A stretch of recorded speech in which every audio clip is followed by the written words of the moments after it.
తెలంగాణలోని మెదక్ జిల్లాలో ప్రస్తుత వానాకాలం సాగుకు సంబంధించి యూరియా కొరత లేదని రైతులెవరూ ఆందోళన చెందాల్సిన అవసరం లేదంటూ జిల్లా కలెక్టర్ వివరిస్తున్నారు. సీజన్కు సంబంధించి 26,000 మెట్రిక్ టన్నుల యూరియా అవసరముండగా ఇప్పటికే 20,000 మెట్రిక్ టన్నులు వచ్చిందన్నారు. రానున్న వారం 10 రోజుల్లో జిల్లాకు మరో 1,500 మెట్రిక్ టన్నుల యూరియా వస్తుందని, అలానే రెండో దఫా ఎరువులు వేసే సమయంలో నానో యూరియా వాడుకోవచ్చంటూ చెబుతున్న మెదక్ జిల్లా కలెక్టర్ రాహుల్ రాజుతో ఈటీవీ ప్రతినిధి శేఖర్ ముఖాముఖి ఇప్పుడు చూద్దాం. వారం నుంచి 10 రోజులుగా జిల్లాలో యూరియా కొరత అనేటువంటిది ఉధృతంగా కొనసాగుతుంది. అయితే దీనికోసం రైతులు ఎక్కడైతే ఫర్టిలైజర్ దుకాణాలు ఉన్నాయో అక్కడ కొన్ని యూరియా దొరకడం లేదని చెప్పి బారులు తిత్తూ ధర్నాలు రాస్తారోకోలు చేయడం అనేటువంటి జరుగుతుంది. అసలు మెదక్ జిల్లాకు ఎంత యూరియా అవసరం ఉంటుంది, ఇప్పటివరకు ఎన్ని లక్షల మెట్రిక్ టన్నుల యూరియా వచ్చింది, ఇంకా ఎంత అవసరం ఉంటుంది అనేటువంటి విషయాన్ని జిల్లా కలెక్టర్ రాహుల్ రాజు అడిగి తెలుసుకునే ప్రయత్నం చేద్దాం. మన మెదక్ జిల్లాలో సాగు విస్తీర్ణం ఎంత ఉంది, ఇప్పటి వరకు ఎన్ని లక్షల మెట్రిక్ టన్నుల యూరియా వచ్చింది, ఇంకా ఎంత అవసరం ఉంటుంది? మనకు సుమారుగా ఇప్పుడు అన్ని పంటలు కలుపుకొని 3,05,000 ఎకరాలలో మనకి పంట ఆల్రెడీ సాగు చేస్తూ ఉన్నారు.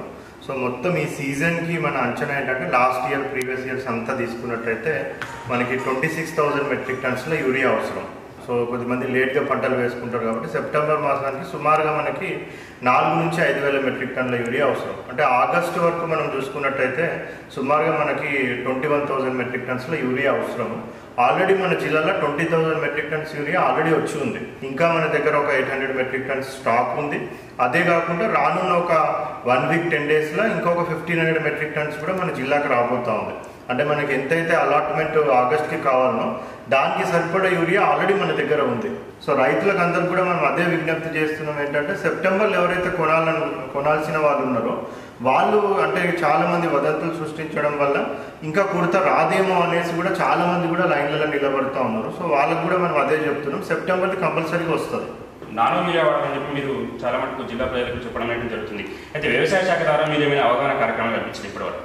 సో మనం వ్యవసాయ శాఖ ద్వారా అగ్రికల్చర్ ఎక్స్టెన్షన్ ఆఫీసర్స్ ద్వారా కూడా మనం నానో యూరియా మీద కూడా పెద్ద ఎత్తున ప్రచారం చేస్తూ ఉన్నాం.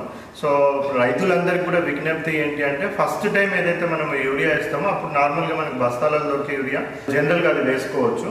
బట్ ఇప్పుడు సెకండ్ టైం ఏదైతే వేస్తామో అంటే అది మంచిగా ఆకు దశలో ఉంటుంది కాబట్టి ఈ దశలో ఏంటంటే మనము ఈ ద్రవ రూపంలో ఉండేది నానో యూరియా వాడుకోవచ్చు. ఇదే దానికన్నా ఎక్కువ ఎఫెక్టివ్ ఉంటుంది. ఎందుకంటే ఇది మనం స్ప్రే చేస్తాము, డైరెక్ట్ అది ఆకుల పైన పడి డైరెక్ట్ అది అబ్జర్వ్ అవుతుంది. సో మనం నార్మల్గా జనరల్గా వాడే యూరియానేమో కింద మనం వేస్తాము. అయితే ఒక్కొక్క యూరియా బస్తా మీద ఇతర పురుగు మందులు కూడా ఇవ్వడం అనేటువంటి జరుగుతుందని చెప్పి రైతులు ఆరోపిస్తున్నారు. అది మన మీ దృష్టికి వచ్చిందా? సో అది మన దృష్టికి అయితే రాలేదు. బట్ అయినా కానీ ముందు జాగ్రత్తగా మనం టాస్క్ ఫోర్స్ టీమ్స్ కూడా ఫామ్ చేయడం జరిగింది.